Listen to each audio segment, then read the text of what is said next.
ketika berwudu itu boleh tidak basah semuanya. Namun dalam mandi maka semuanya harus basah.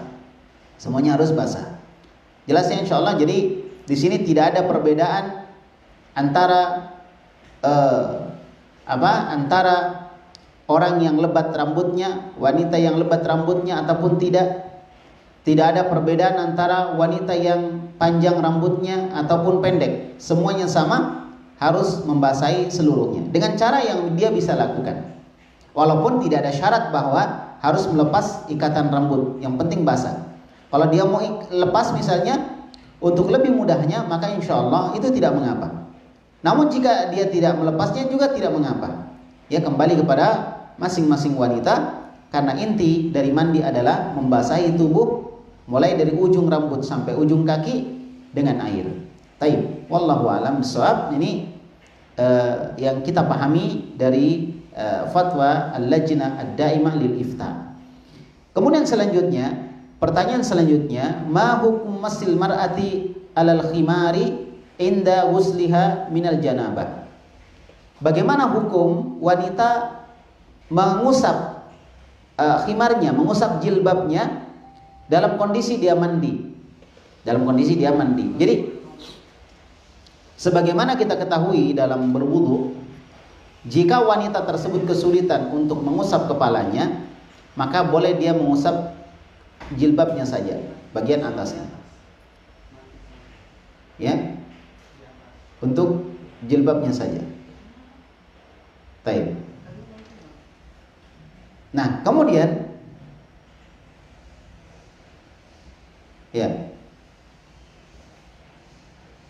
kemudian di sini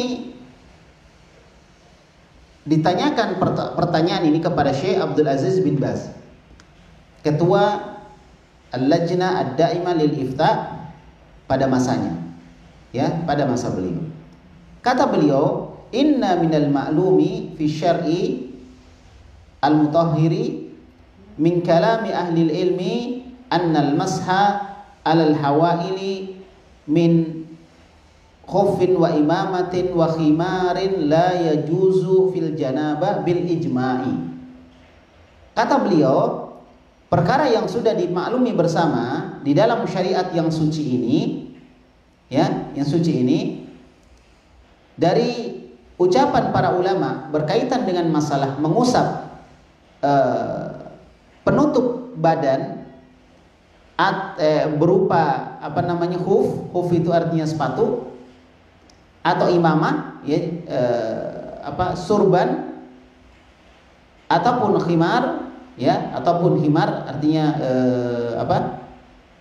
jilbab, maka ini tidak boleh dilakukan dalam mandi junub. Tidak boleh dilakukan dalam mandi junub. Menurut kesepakatan para ulama. Jadi tidak boleh dilakukan dalam mandi junub menurut kesepakatan para ulama. Para ulama kita bersepakat bahwa itu nggak boleh dilakukan.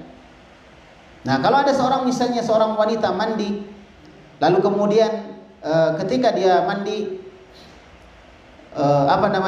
dia tidak melepas jilbabnya misalnya, cuma sekedar diusap, maka ini tidak boleh menurut kesepakatan ulama. Wa inna ma yajuzu fil wudu khassatan.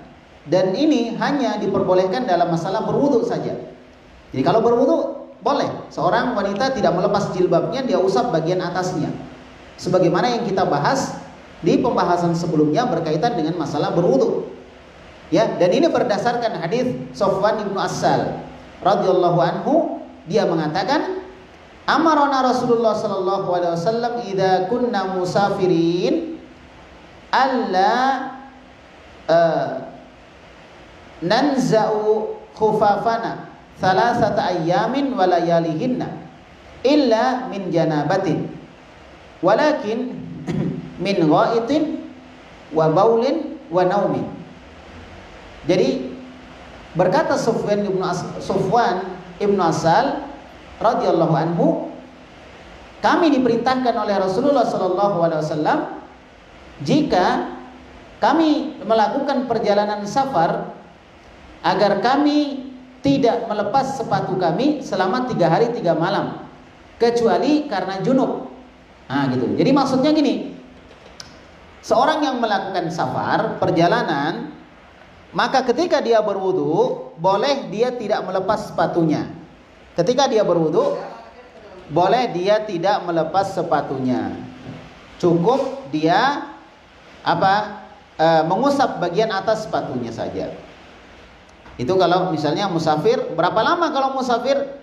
Selama 3 hari 3 malam. Jadi selama 3 hari 3 malam, kalau seorang musafir tidak melepas sepatunya, lalu dia usap saja ketika dia berwudu, maka ini tidak mengapa karena ada di dalam syariat. Ya, kalau misalnya dia bukan musafir, maka batas waktunya adalah 1 hari 1 malam. Kalau dia musafir berarti 3 hari 3 malam. Ya, kemudian Nabi menyebutkan illa min janabatin, kecuali karena junub. Kecuali karena apa? Karena junub. Kalau junub maka seorang wanita ataupun laki-laki tidak boleh mengusap sepatunya karena junub. Ya, walakin min ghaitin wa baulin wa naumin, akan tetapi itu hanya bisa dilakukan ketika untuk hadas kecil. Ya, disebabkan oleh buang air besar, atau disebabkan oleh buang air kecil, atau disebabkan karena tidur. Ini menunjukkan bahwa tidur itu membatalkan wudu, ya kan? Membatalkan wudu. Wala raiba anna syari'ata al-islamiyata hiya syari'atus samahah, ya, wat taisir. Dan tidak diragukan lagi bahwasanya syariat Islam adalah syariat yang moderat dan syariat yang mudah. Syariat yang mudah. Jadi insyaallah sekadar untuk membuka jilbabnya ketika dia mandi, tentunya insyaallah mudah. Apalagi kalau mandi kan mandinya nggak di luar, dia mandinya di dalam ruangan yang tertutup, ya kan? Maka insyaallah dia bisa melepasnya dan dia kemudian mencuci rambutnya, ya, sebagaimana seorang mandi junub. Mandi junub. Baik. Kemudian perkara selanjutnya berkaitan dengan masalah mujibatul ghusli, ya, hal-hal yang mewajibkan seorang untuk mandi. Ya, jadi ada orang yang yang diwajibkan mandi. Ada yang disunnahkan, ada yang diwajibkan, yang disunnahkan.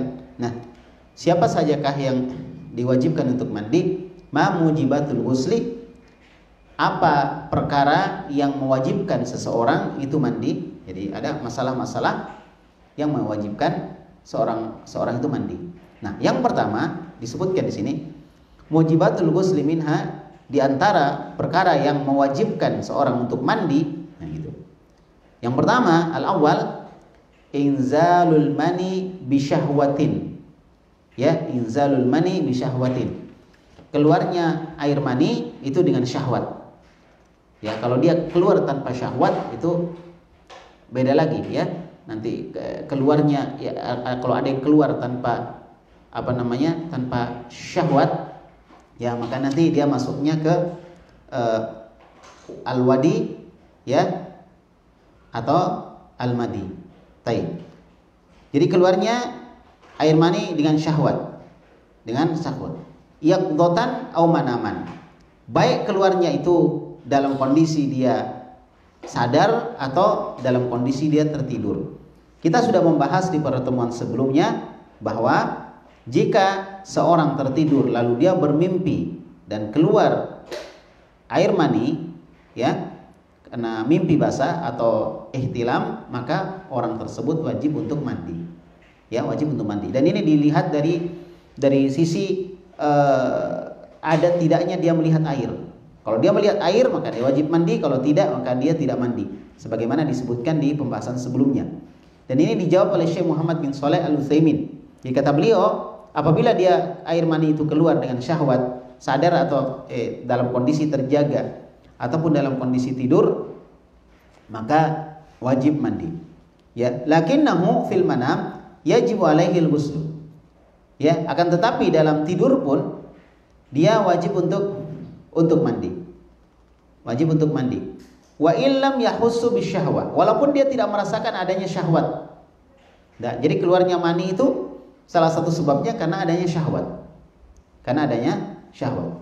Jadi kalau misalnya ada seorang yang mimpi ya, dia tidak merasakan adanya syahwat, dia tidak merasakan adanya syahwat, maka tetap dia harus mandi.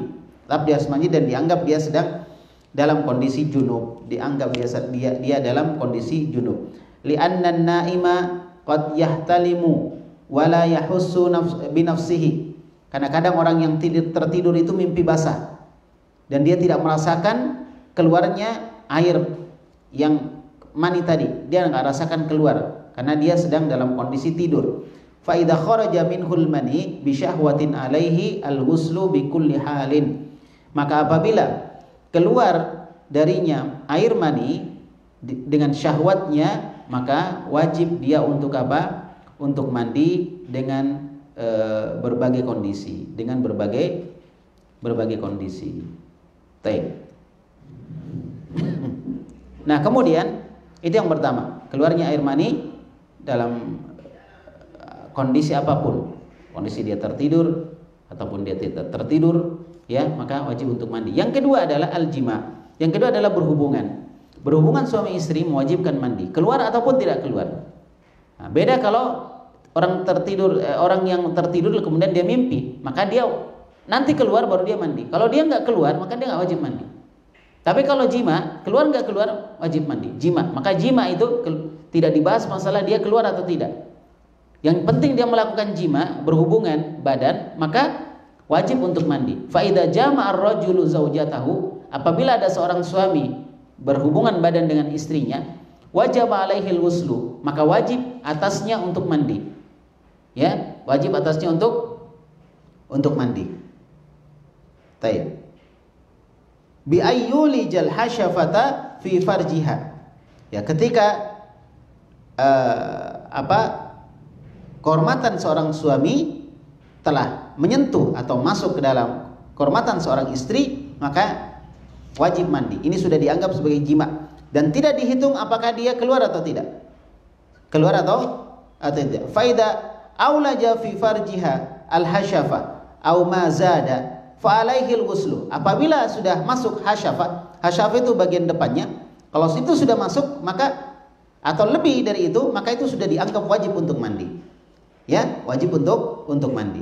Baik. Jadi bagian depan kalau itu sudah masuk, maka wajib untuk apa? Untuk mandi. Jadi tidak ada disebutkan bahwa harus seluruhnya gitu. Ya, kalau dia sudah masuk, keluar atau enggak keluar, maka wajib untuk mandi. Fa alaihil ghuslu, wajib untuk mandi dalam kondisi seperti itu. Liqaulin Nabi sallallahu alaihi wasallam, berdasarkan hadis Nabi Muhammad sallallahu alaihi wasallam, anil awal al-ma'u bil ma'. Sebagaimana hadis Nabi Muhammad sallallahu alaihi wasallam, ya, ini hadis yang menunjukkan dalil dari apa yang kita sebutkan sebelum yang pertama tadi, yaitu mandi karena mimpi basah. Kata Nabi, al-ma'u bil ma', air itu dengan air. Air itu dengan air. Ya, atau air itu disebabkan karena air. Maksudnya air kita mandi itu ada disebabkan oleh munculnya air, yaitu air mani. Kalau dia muncul keluar, maka wajib kita menggunakan air untuk mandi. Jadi al-ma'u minal ma'. Ini bahasanya ringkas ya. Air itu dari air. Air itu disebabkan oleh air. Air digunakan untuk mandi disebabkan karena air mani yang keluar. Yakni annal ghusla yajibu minal inzal. Maksudnya di situ adalah bahwa mandi itu wajib disebabkan karena keluarnya air. Karena keluarnya air. Wa qauluhu anitsani, adapun sabda Nabi berkaitan dengan perkara yang kedua, yaitu jima, ya, ini jima, ini keluar enggak keluar dia wajib mandi. Disebutkan oleh Nabi Muhammad SAW, idza jalasa baina syi'abiha al-arba. Apabila seorang laki-laki telah duduk dengan kedua kaki dan tangannya, ya, 4 ya di situ, bagian 4 tempat berdirinya, ya, maksudnya kakinya 2, tangannya 2. Maksudnya ini menggambarkan adanya hubungan antara suami istri. Tsumma jahadaha faqad wajibal ghuslu. Kemudian dia bersungguh-sungguh terhadap istrinya tadi. Artinya terjadi hubungan, maka wajib orang tersebut untuk mandi. Wajib untuk mandi. Jadi sekali lagi hukum asalnya Ya, hukum asalnya bahwa seorang yang berhubungan itu wajib untuk mandi, apakah hubungan tadi menyebabkan keluar ataupun tidak, menyebabkan keluar ataupun tidak. Baik. Kemudian selanjutnya, ya, wa illam yanzil hadhil mas'alah a'ni al-jima' biduni inzal. Nah, apabila tidak keluar, maka hadhil masalah a'ni al-jima' bidunil inzal yukhfa hukmuha ala katsirin minan nas. Ketika jima itu tidak keluar, tidak keluar air mani, maka ini banyak manusia yang tidak mengetahui hukumnya. Hatta inna ba'dhan nasi tamdi alaihi al-asabi wasyuhur wa huwa yujami'u zaujatahu biduni inzal wala yaktasilu jahlan minhu. Bahkan ada orang yang sampai beberapa hari atau beberapa bulan dia melakukan hubungan dengan istrinya namun tidak keluar, kemudian orang tersebut tidak mandi. Ini disebabkan oleh kebodohan dia, ketidaktahuan dia tentang hal tersebut. Nah, ini ternyata ya, Syekh Utsaimin menyebutkan bahwa ada orang seperti itu yang mungkin sebagian orang Arab pun mungkin nggak tahu kalau mereka misalnya tidak belajar. Apalagi kita ya kita nggak belajar, ya bisa saja kita nggak tahu. Dan mungkin ada di antara kita yang memahami seperti itu. Kalau tidak keluar berarti tidak mandi, kalau keluar baru mandi. Disamakan dengan ihtilam, dengan mimpi basah. Padahal kalau untuk jima, ya tidak sama dengan mimpi basah. Kalau mimpi basah nanti keluar, dilihat keluar baru mandi. Kalau dia mimpi basah, misalnya dalam mimpinya dia berhubungan badan dengan istrinya. Dalam mimpinya tadi dia berhubungan badan dengan istrinya. Kemudian dalam mimpi itu tidak keluar. Ya, dan memang setelah dia bangun dia tidak mendapatkan adanya air. Setelah dia bangun tidak mendapatkan adanya air, maka apa yang harus dia lakukan? Ya dia nggak perlu mandi, karena nggak ada air yang dilihat, nggak ada air mani yang keluar, nggak perlu dia mandi. Tapi untuk jima beda dengan ihtilam, beda dengan mimpi basah. Kalau untuk jima keluar tidak keluar air maninya, tetap dia harus mandi. Ya, yang dilihat adalah ketika kehormatan lelaki, kehormatan seorang suami misalnya masuk kepada kehormatan seorang istri, walaupun bagian depannya saja itu sudah mewajibkan dia untuk mandi. Jelas insya Allah ya, itu sudah mewajibkan untuk mandi tanpa dilihat berapa lamanya, atau tanpa dilihat juga apakah keluar atau tidak, itu tidak dilihat lagi. Itu tidak dilihat lagi. Dan ternyata masya Allah kata Syekh Utsaimin, ini tidak diketahui oleh banyak manusia.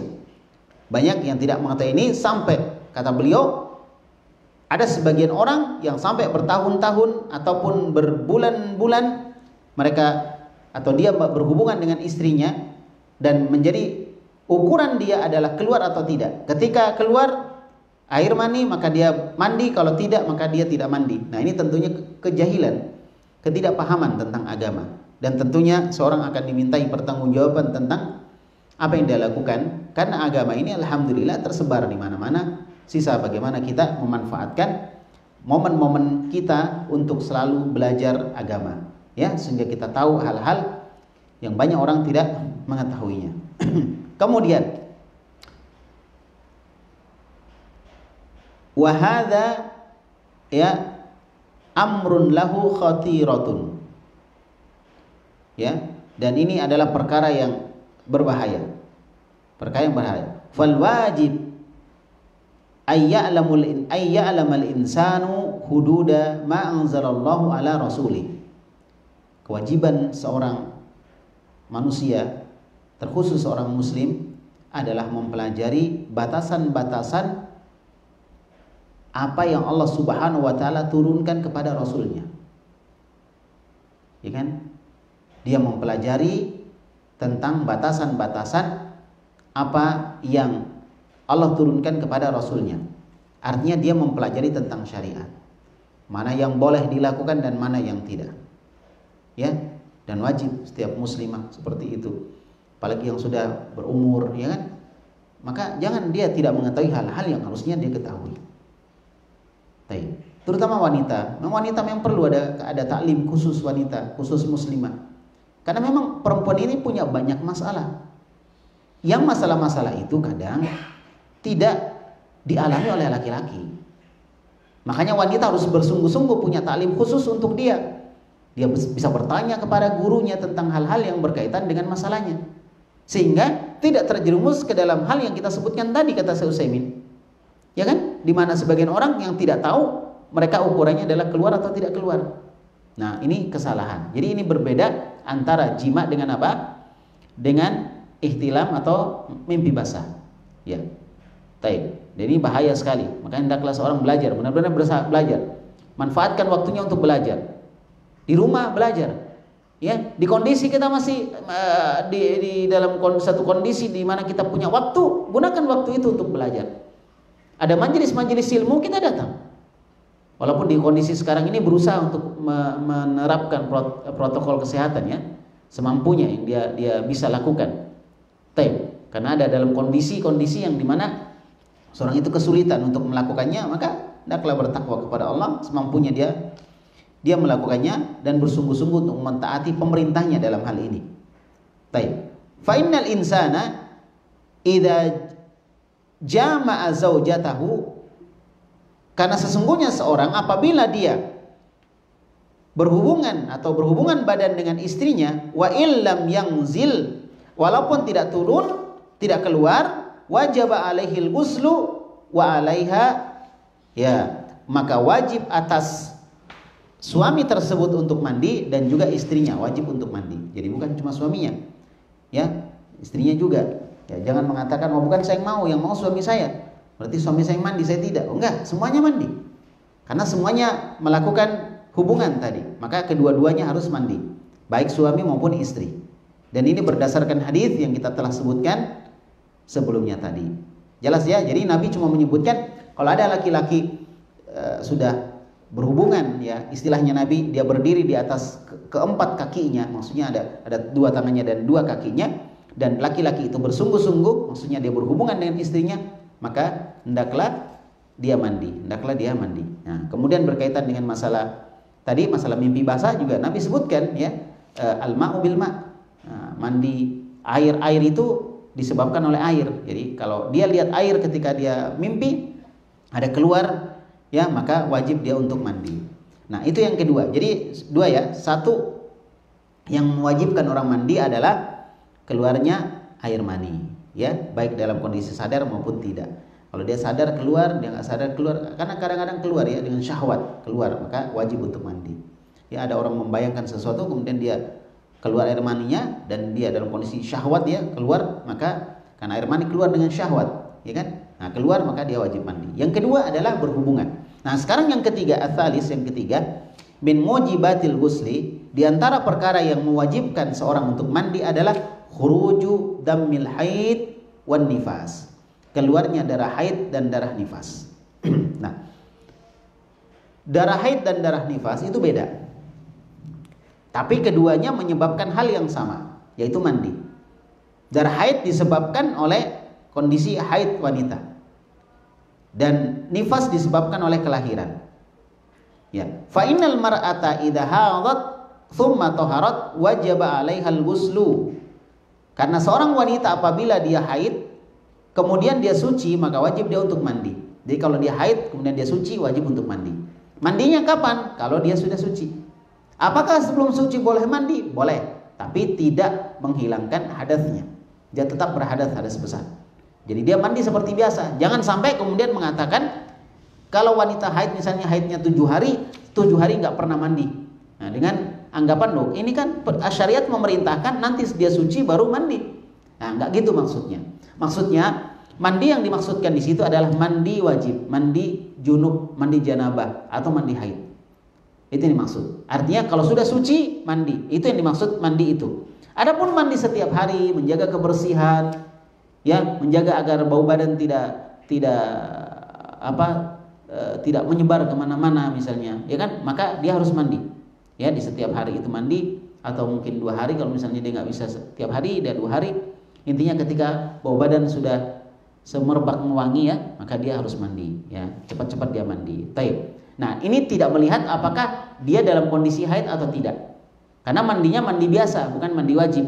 Nah, adapun ketika haidnya sudah selesai, haidnya sudah berhenti, maka dia juga harus mandi, tapi hukumnya sudah wajib. Hukumnya apa? Wajib. Ketika hendak mendirikan sholat. Kalau misalnya haidnya selesai dia nggak mandi, karena misalnya waktu sholatnya belum masuk, ya nggak apa-apa. Tapi kalau waktu sholat sudah masuk, dia mau sholat, maka disitulah diwajibkan dia untuk apa? Untuk mandi. Wajib alaihal ghuslu. Ya. Dan ini berdasarkan firman Allah Subhanahu wa taala, fa'tazilun nisaa fil mahid. Jauhilah para wanita ketika dia haid. Bukan berarti ketika istri haid kemudian suami mengatakan kepada istrinya, saya pulangkan kamu kepada orang tuamu karena kamu sedang haid. Karena Allah berfirman, fa'tazilun nisaa fil mahid. Jauhilah wanita ketika dia haid. Nah, ini salah tafsir ya. Jadi maksudnya di sini adalah menjauhi untuk tidak berhubungan. Itu maksudnya. Kalau haid nggak boleh berhubungan, haram hukumnya. Ya, haram hukumnya dalam kondisi haid wanita berhubungan badan dengan suaminya. Wala taqrabuhunna, jangan mendekatinya. Nah, jangan mendekati, jangan mancing-mancing yang kemudian menyebabkan terjadi hubungan badan antara suami istri. Itu. Kalau sekedar dia tidak sampai berhubungan badan, sekedar dia bercengkrama, ya, istilahnya membangkitkan romantisme keluarga, maka itu diperbolehkan. Tidak ada masalah. Ya. Sekedar memegang misalnya, sekedar bercanda, sekedar bermesraan, itu boleh. Yang tidak boleh adalah ketika dia berhubungan dalam kondisi dia haid, itu nggak boleh. Ya, Nabi SAW pernah Aisyah duduk, ya, kemudian Nabi SAW tidur di pangkuan Aisyah. Ini salah satu sunnahnya Nabi ya dalam masalah berkeluarga ya, seorang suami tidur di pangkuan istrinya ya. Dan istri ketika ada suami seperti itu, maka dia lihat itu sebagai kesempatan dia untuk mendapatkan pahala yang besar dari Allah karena membahagiakan suaminya, karena memberikan kebaikan atau ketentraman kepada suaminya ya, dan dia memberikan pelayanan terbaik untuk suaminya. Jadi Nabi pernah begitu dan Aisyah dalam kondisi haid. Maka Aisyah mengatakan kepada Rasulullah, ya Rasulullah, aku sedang haid. Maka Nabi SAW mengatakan ya bahwa darah haidmu itu enggak di sini, enggak di badanmu gitu. Jadi kamu tetap suci karena darah haidmu enggak di badanmu. Kami tetap tidur di pangkuan Aisyah radhiyallahu anha. Baik. Padahal kalau kita lihat ya, Nabi itu umurnya sudah tua dan Aisyah masih muda. Ya, dan mereka adalah suami istri. Tapi ternyata Masya Allah Nabi masih tetap bisa mewujudkan romantisme dalam keluarga. Nah, ini yang kadang kurang di antara kita.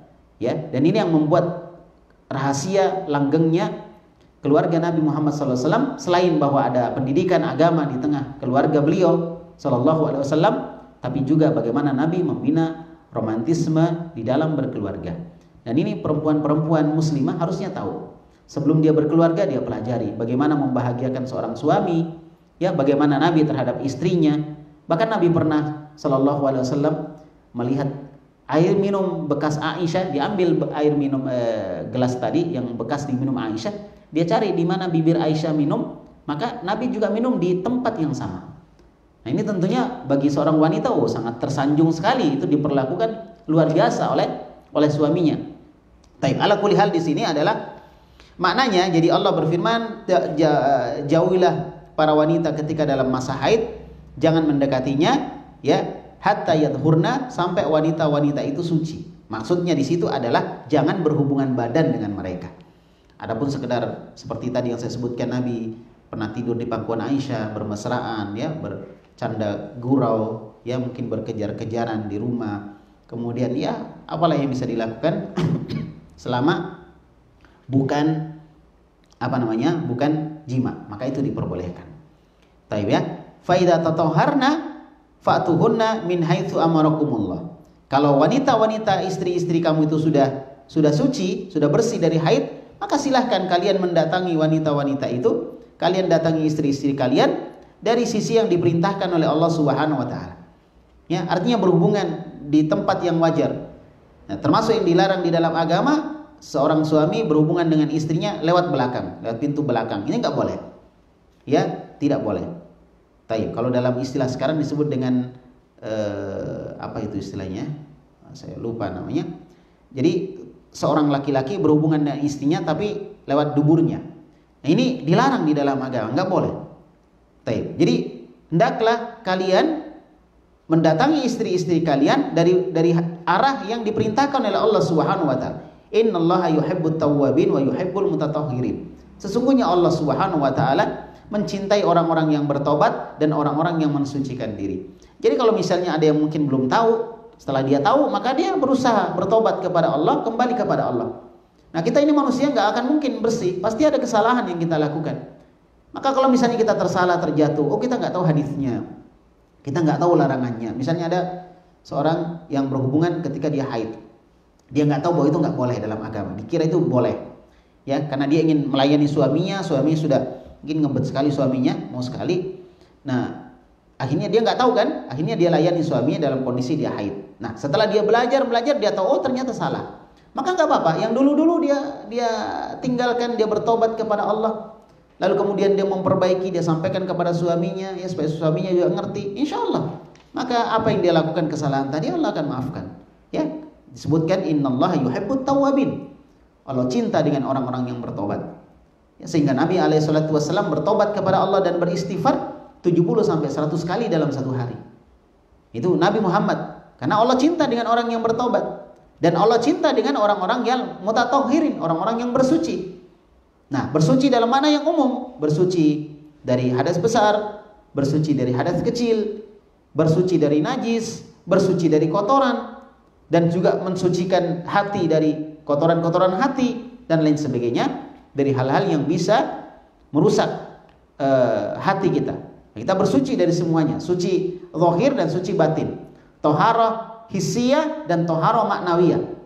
Bersuci dari hal-hal yang bisa diraba dan bersuci dari hal-hal yang tidak bisa diraba, yang bersifat maknawi. Bersifat maknawi.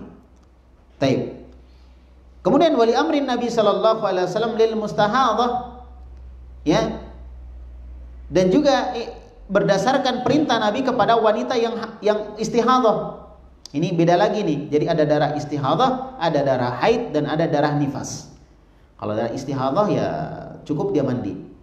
Jadi Nabi mengatakan kepada wanita yang istihadhah, idza jalasat ya qadra haidiha an taktasila wan nufasa mithluha wa yajibu 'alaiha an taktasila.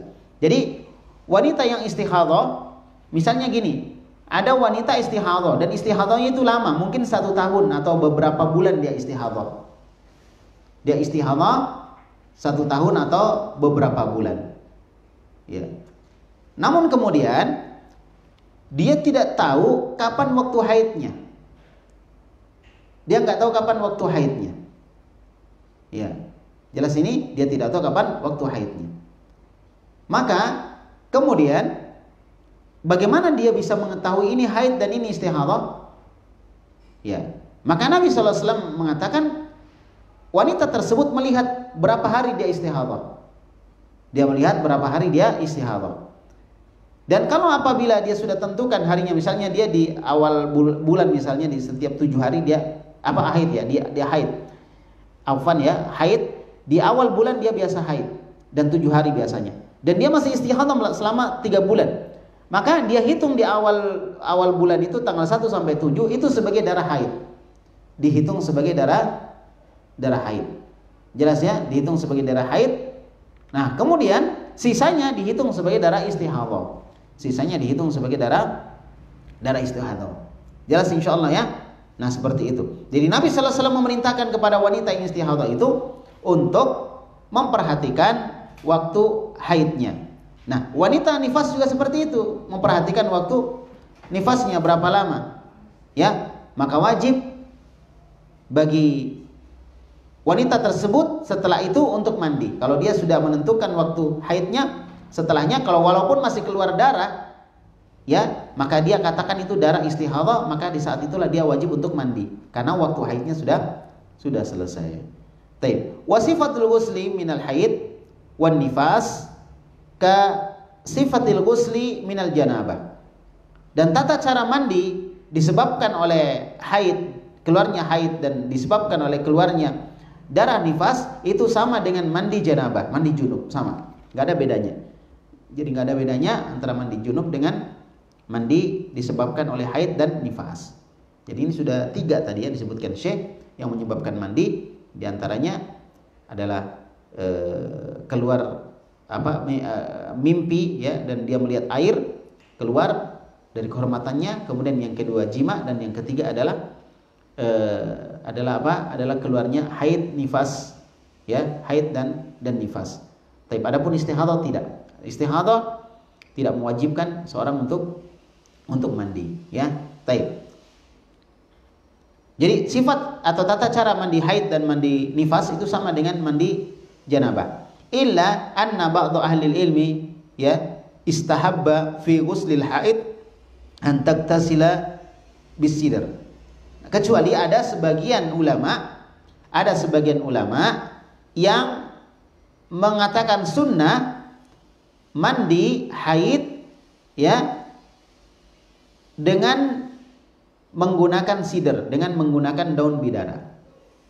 Jadi kalau dia mandi haid maka dia menggunakan daun bidara, dan ini untuk menghilangkan bau yang kurang sedap, untuk menghilangkan kotoran, dan banyak manfaat dari daun bidara yang sekarang orang ganti dengan sabun biasanya ya.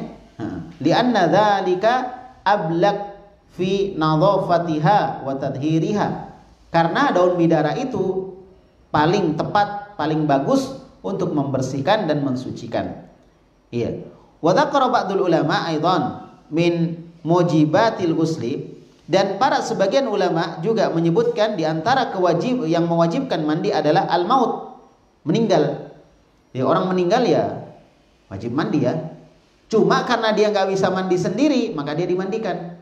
Artinya setiap yang meninggal wajib mandi. Seandainya orang meninggal bisa mandi sendiri, ya udah dia mandi sendiri. Tapi kan nggak mungkin, masa orang meninggal mandi sendiri ya, berarti dia belum meninggal. Jadi nggak ada orang meninggal hidup lagi gitu kan. Tiba-tiba dia jadi pocong lah, tiba-tiba jadi apalah gitu ya. Sampai di Indonesia ini paling banyak film-film yang seperti itu. Ya, ada suster ngesot lah, ada setan tapi ada sarjana gitu ya. Dan macam-macam ya. Itu muncul karena apa? Karena ketidakpahaman dengan agama. Ya kan? Ketidakpahaman dengan agama. Ada roh bangkit kembali lah. Apa semua judul-judul film yang semua membodohi kita dalam masalah roh, dalam masalah orang yang sudah meninggal. Kalau orang sudah meninggal nggak bisa hidup lagi. Makanya orang meninggal itu nggak ada mandi sendiri, pasti dimandikan.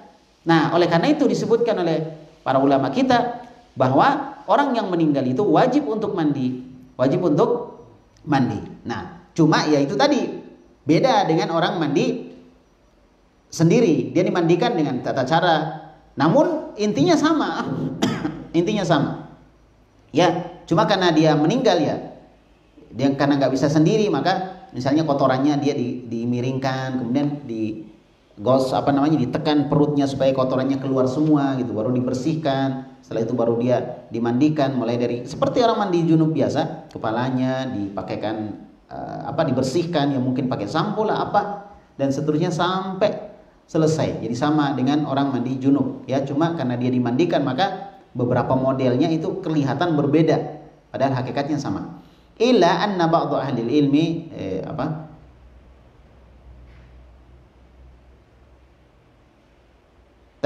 disebutkan di sini mustadillina biqauli sallallahu alaihi wasallam li nisa'il lati bi ghuslihinna ibnatahu ya. Dan ini mereka berdalil dengan sabda Nabi Muhammad sallallahu alaihi wasallam kepada para wanita allati yaghsilna ibnatahu, yang mencuci ataupun memandikan putrinya. Jadi ketika putri Nabi meninggal, yang mandikan adalah para wanita, para muslimah. Jadi bukan Nabi yang mandikan. Nah, padahal Nabi orang tuanya, tapi bukan Nabi yang mandikan, karena bisa saja syaitan masuk ke dalam perkara tersebut. Apalagi misalnya anak putri sudah dewasa, tidak boleh dimandikan oleh bapaknya karena bisa menimbulkan fitnah. Yang mandikan siapa? Mandikan ibunya atau para wanita yang lain. Jadi yang mandikan putri Nabi adalah para wanita, bukan Nabi. Nah, ini para wanita sebagiannya nggak tahu gimana tata cara mandikan yang benar. Maka Nabi menuntun mereka. Kenapa bukan Nabi yang mandikan? Nah, itu tadi menimbulkan fitnah. Nah sekarang Masya Allah kadang ada yang bukan apa-apanya, bukan mahramnya, tapi dia yang mandikan wanita-wanita yang meninggal. Nah ini bisa menimbulkan fitnah, ya, karena syaitan itu pintar sekali masuk ke dalam hati seseorang, kemudian mempengaruhi dan merusaknya. Oleh karena itu yang benar adalah ketika ada seorang wanita meninggal, maka yang memandikan juga para wanita. Sehingga akhwat sekalian para muslimah, bagus kalau diantara kalian punya grup-grup pemandi mayat yang memandikan mayat. Ya kenapa? Karena ini tadi dibutuhkan, apalagi di masyarakat, banyak masyarakat di antara para wanita itu nggak tahu gimana cara mandikan mayat. Ya mandi sendiri saja nggak tahu dia. Ya, apalagi mandikan orang lain, mandikan mayat, dia nggak tahu gimana cara mandikan mayat yang benar gitu. Dia nggak tahu. Nah, disinilah setelah ada pelatihan memandikan mayat khusus di kalangan kaum muslimah, maka mereka kaum muslimah bikin grup-grup untuk itu. Grup ini ya. Nanti misalnya ada orang meninggal, dipanggil grup fulan, ketuanya siapa nanti yang atur gitu. Karena kalau berapa orang berarti harus ada ketuanya yang mengatur nanti. Nah, jadi mereka dipanggil untuk memandikan jenazah. Jelas ya? Jadi seperti itu yang dilakukan Nabi. Jadi Nabi mengatakan kepada wanita-wanita itu, "Iksilnaha salasan." Cucilah dia, basuhlah dia, mandikan dia sebanyak 3 kali. Au khamsan atau 5 kali, au sab'an atau 7 kali, au aktsar min dzalik atau lebih dari 7. 3, 5, 7. Jadi di sini menunjukkan memandikan mayat itu hitungannya ganjil, dihitung ganjil. 3, 5, ya, 7, 9, 11 dan seterusnya. Karena itu yang disebutkan Nabi ya, 3, 5, 7 gitu. Nabi nggak sebutkan 6, Nabi nggak sebutkan misalnya 4 gitu. Atau lebih. In ra'aitunna dzalik, kalau kalian memandang itu penting. Ya. Jadi kadang ada orang dimandikan itu 3 kali dimandikan sudah bersih. Ada yang dimandikan 3 kali masih kadang keluar kotoran lagi. Kadang belum bersih, maka boleh mandikan. Atau mungkin ada yang belum tercuci gitu kan, nah, maka silakan dimandikan lagi sampai lebih dari itu, karena setiap orang itu kondisinya beda-beda. Oleh karena itu Nabi memberikan bimbingan itu kepada para wanita, 3, 5, 7 dan seterusnya. Ya, kalau memang dipandang perlu, maksudnya. Nah ini kembali kepada siapa? Ini tadi saya katakan perlu ada ketuanya. Soalnya kalau tidak ada ketuanya, semua merasa ketua, nggak ada kemuda, semua ketua semua, nggak ada kemuda ya, semuanya ketua. Merasa ketua. Jadi yang ini bilang, ayo kita mandikan lagi, tambah lagi. Yang satu bilang, enggak usah, cukup. Yang satu lagi, oh tambah lagi. Nah, terus yang tambah juga ada yang mengatakan, kita tambah 2 kali lagi. Yang satu bilang, enggak, kita tambah 4 kali lagi. Bingung akhirnya. Disinilah penting ada ketua yang atur. Nah, kalau ketua itu sudah ngatur, maka yang lainnya ikut. Jangan protes, biar aja ketuanya ngatur. Gitu ya. Nah, seperti itu. Supaya prosesnya jalan. Jangan memandikan mayat, malah bertengkar di dalam. Ya, 4 orang misalnya atau 3 orang mandikan mayat. Orang dengar dari luar, ada apa di dalam kok ribut-ribut? Mayatnya hidup lagi gitu. Nah, ternyata yang mandikan mayat ribut. Cuma masalah airnya nih 3 kali, 5 kali atau 7 kali. Nah, disinilah pentingnya ada ketuanya. Ya, semoga dimudahkan ya akhwat-akhwat bikin kelompok seperti ini. Jadi ketika ada orang meninggal dari keluarga kita, ya kita nggak kesulitan. Karena kalau kita mandikan sendiri pun susah ya. Sebenarnya bisa, cuma kalau sendirian apalagi wanita ya, wanita sendirian misalnya badannya juga pas-pasan gitu, yang dimandikan badannya besar, dia nggak kuat nanti kekasihan. Oleh karena itu perlu beberapa orang untuk itu. Taib. Wa yaqulu sallallahu alaihi wasallam, kemudian Nabi sallallahu alaihi wasallam bersabda, fir rajulil ladzi, ya, kepada seorang yang waqissat waqasathur raihlah bi Arafah wa huwa muhrimun, ya. Taib. Jadi tentang seseorang yang dalam kondisi dia ihram. Kata Nabi sallallahu alaihi wasallam, iksiluhu bima'in wasidrin wa kaffinuhu bi thawbihi. Jadi ada orang yang meninggal ya dalam kondisi dia ihram, maka Nabi sallallahu alaihi wasallam bersabda, mandikan dia dengan air dan sidr. Nah, ini menunjukkan sidr atau daun bidara itu bagus untuk dipakai mandi jenazah. Ya, maka pakai sidr ya, pakai daun bidara. Jadi daun bidaranya itu di blender, kemudian diambil airnya, diperas, diambil airnya. Airnya itu yang dipakai untuk memandikan mayat, dan itu bagus ya. Selain dia bisa membunuh bakteri-bakteri, kuman-kuman ya, kemudian dia juga bisa membersihkan yang kotor karena keset ya, dan lain sebagainya dari manfaat sidr. Yang jelas di dalam perintah Nabi ini ada hikmah. Wa kaffinuhu fi thawbihi, ya, dan apa namanya, kafanilah dia dengan kedua pakainya, bi thawbaihi, dengan kedua pakainya. Faqalu innal mauta mujibul ghusli, ya. Maka para ulama kita mengatakan bahwa kematian itu mewajibkan orang mandi, ya. Walakin al-wujub huna yata'allaqu bil hayyi, akan tetapi kewajiban mandi bagi orang yang sudah meninggal ini berkaitan dengan orang yang masih hidup.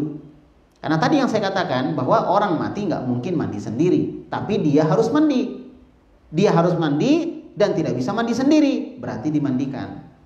Gitu. Li'annal mayyita in qata'a taklifuhu bi mautihi. Nah, kemudian Syekh melihat sisi lain, bahwa orang yang meninggal bebannya terhadap hukum syariat itu terputus.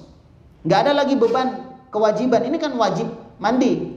Nggak ada wajib lagi kan? Karena sudah meninggal. Idza mata ibnu Adam inqata amalahu illa min thalathin. Kalau manusia sudah meninggal, maka terputus seluruh amalannya kecuali 3 perkara. Nah, jadi kalau dia meninggal berarti nggak ada. Kalau mau dikatakan wajib ya nggak bisa juga sebenarnya. Cuma para ulama mengatakan wajib berkaitan dengan orang yang masih hidupnya. Berkaitan dengan orang masih hidup, karena yang masih hidup itu yang memandikannya, Walakin alal ahya ay yaghsilu, ya, mautahum li amrin Nabi sallallahu alaihi wasallam bidzalik. Akan tetapi bagi orang yang masih hidup, dialah yang wajib untuk memandikan orang yang telah meninggal berdasarkan perintah dari Nabi Muhammad sallallahu alaihi wasallam untuk memandikan orang yang telah meninggal. Ini dijawab oleh Syekh Muhammad bin Saleh Al-Utsaimin. Taib, jelas insyaallah ya, berkaitan dengan masalah mandi. Jadi tadi berarti ada disebutkan 3 ditambah lagi 1 gitu. Ya, yang 1 ini disebutkan sebagian ulama mengatakan wajib gitu. Cuma ketika dikatakan wajib, ini kan sudah meninggal. Kalau sudah meninggal berarti nggak ada kewajiban dong sama dia. Nah, kewajiban itu berkaitan dengan yang masih hidup karena ada perintah dari Nabi untuk memandikan orang yang sudah meninggal. Taib, jelas ya? Taib. Tiga ya? Taib. Sudah sampai sini berarti ya? Cepat sekali berlalu waktu kita, Masya Allah. Karena waktu sudah jam 3 dan mungkin ada tanya jawab ya, Insya Allah. Ada pertanyaan? Taib. Kalau ada pertanyaan nanti kita jawab pertanyaannya, Insya Allah.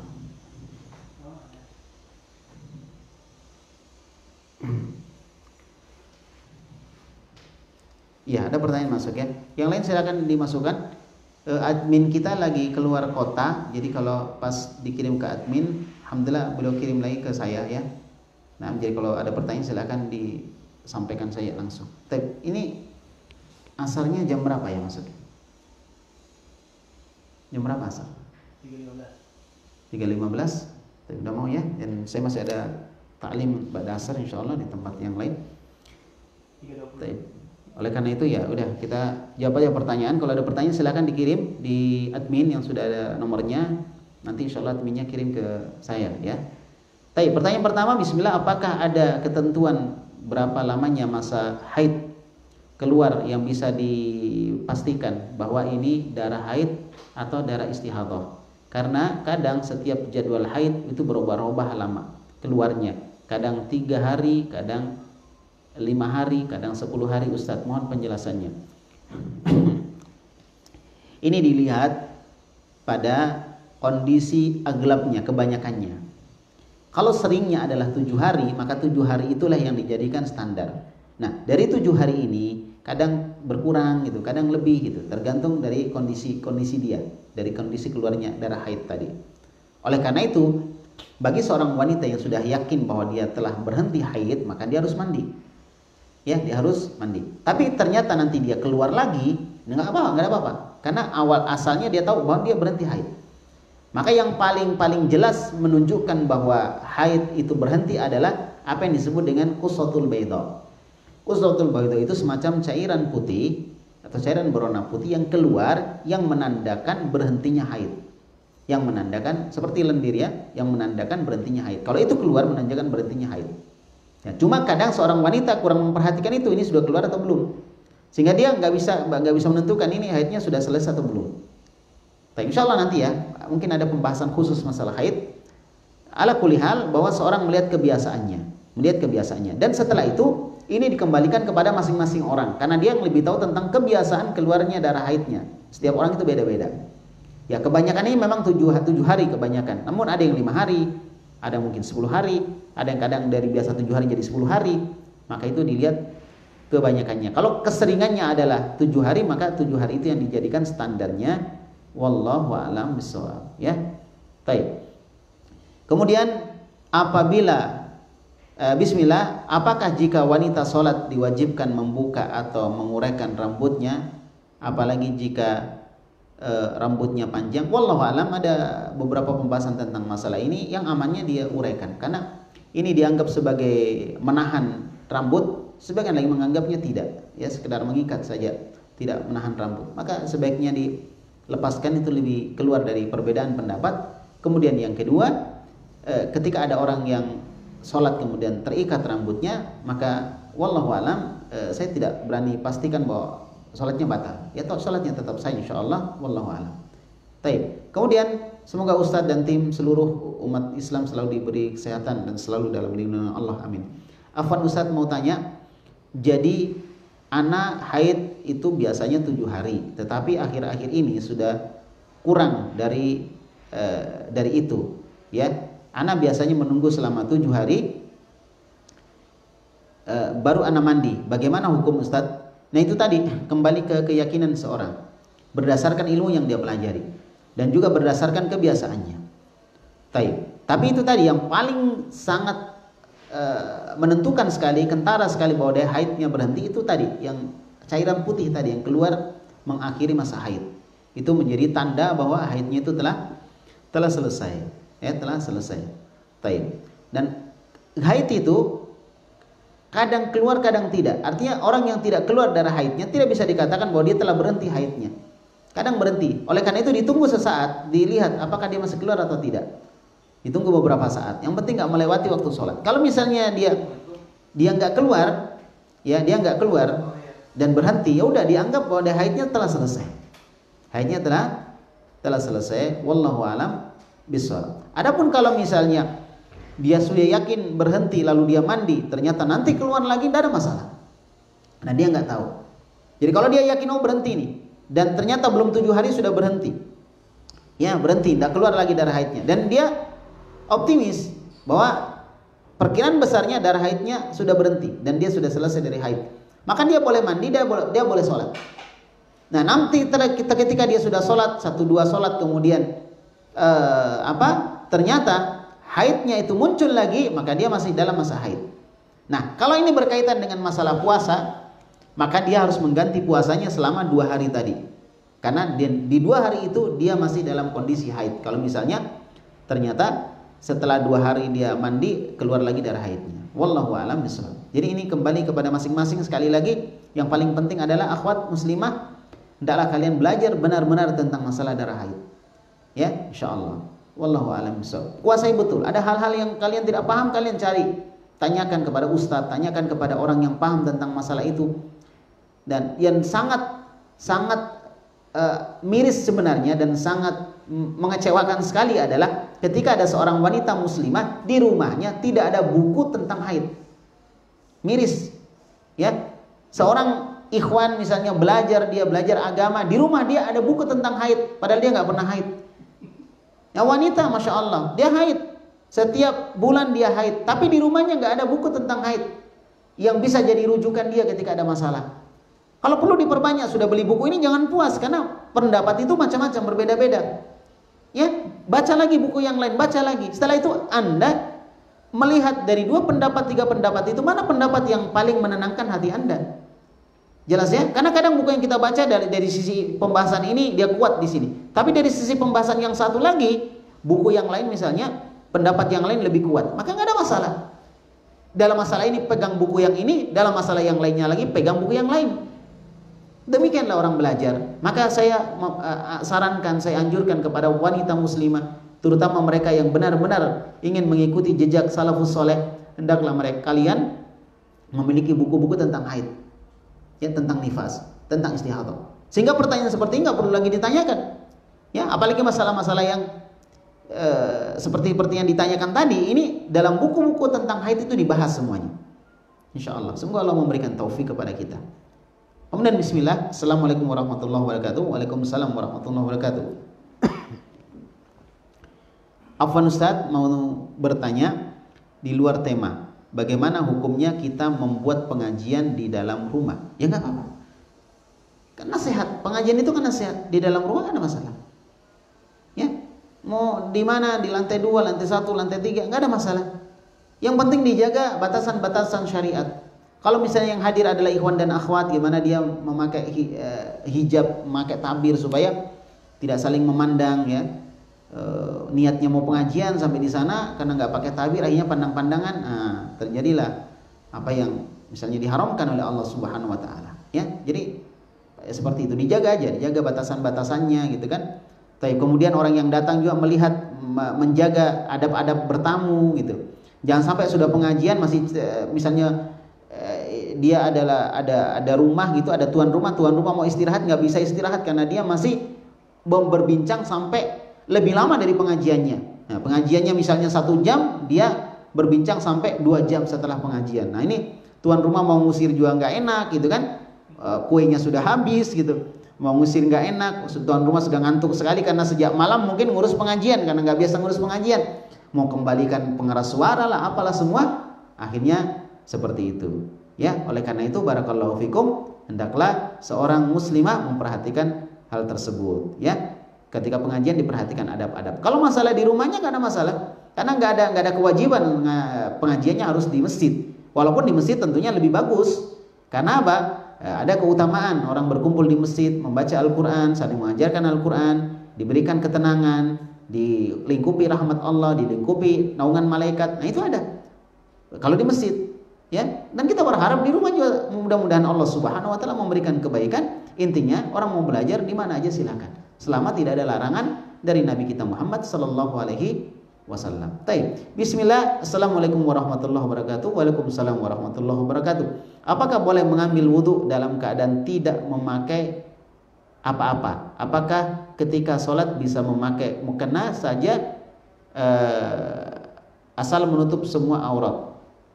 Saya nggak tahu apa maksudnya tidak memakai apa-apa. Kalau misalnya dalam kondisi dia tidak berpakaian, misalnya sudah mandi langsung berwudhu belum berpakaian, ya wudhunya sah. Karena itu bukan syarat sah wudhu itu harus berpakaian ketika berwudhu. Wudhunya sah. Tapi kalau dia berpakaian, maka insya Allah itu lebih aman, lebih sopan, lebih menjaga kehormatannya. Karena banyak hal yang bisa terjadi tiba-tiba, dan juga dalam rangka dia menjaga diri dari hal-hal yang tidak diinginkan. Tapi ya, kalau misalnya dia sudah selesai mandi, dia cepat pakai pakaian atau pakai handuk misalnya, setelah itu dia berwudu. Ya, nggak apa-apa. Nggak harus misalnya mau berwudu harus pakaian lengkap. Ya, ada baju dalamnya, ada baju luarnya, ada ininya, kemudian berwudu. Ya, nggak harus. Itu bukan syarat sahnya wudu. Kemudian apakah kita sholat bisa memakai mukena saja? Boleh. Intinya menutup aurat itu. Mau pakai mukena, mau pakai sarung yang membentuk, mau pakai apa silahkan. Mau pakai jilbab saja sampai turun ke bawah. Intinya menutup aurat. Menutup aurat ketika sholat. Kalau sudah dia menutup aurat apapun yang dia pakai, maka sholatnya sah. Wallahu a'lam bishawab. Tapi selesai sudah pertanyaan yang masuk juga. Alhamdulillah, semoga Allah memberikan taufik kepada kita semua dan memberikan semangat untuk terus belajar. Jangan pernah berhenti untuk belajar, karena kita baik ya ketika kita mau memperbaiki diri. Ya, kita mungkin bukan seorang ustadz atau ustadzah, tapi kita adalah orang-orang yang ingin lebih baik daripada yang sebelumnya. Semoga Allah memberikan taufik kepada anda semua, kepada muslimah, dan semoga Allah senantiasa menjaga anda semua dari fitnah dan tidak masuk dalam perkara-perkara yang mendatangkan fitnah. Ya, sebagai ciri wanita-wanita muslimah. Barakallahu fikunna. Subhanakallahumma bihamdik, asyhadu an la ilaha illa anta, astaghfiruka wa atubu ilaik. Assalamualaikum warahmatullahi wabarakatuh.